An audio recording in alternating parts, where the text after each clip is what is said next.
देहि नित्यमवधोऽयं देहे सर्वस्य भारत तस्मा सर्वाणि भूतानि न त्वं शोचितुमर्हसि। हे भरत वंशज अर्जुन, समस्तଙ୍କ देहरे ए देहि नित्य अवध्य।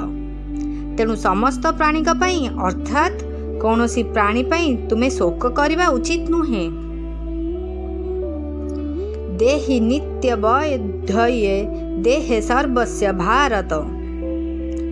मनुष्य, देवता, पशु, पक्षी, कीट, पतंग प्रभृति स्थावर और जंगम सकल प्राणी शरीर रे देहि नित्य अवध्य अर्थात अविनाशी।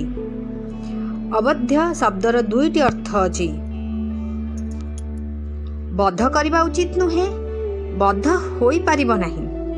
उदाहरण स्वरूप गाई अवध्य अर्थात कौन से अवस्था मध्य गाई को मारिबा उचित नुहे, कारण गाई को मारिले बहुत दोष हुए, पाप लागे।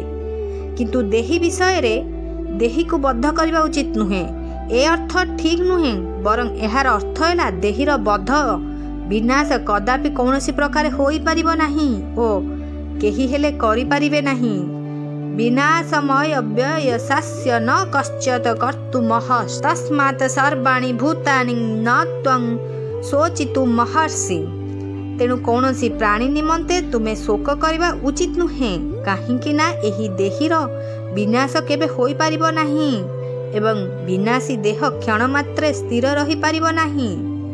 एठारे सर्वाणि भूतानि पद दुईटी बहुवचन प्रयोग करा जायछि।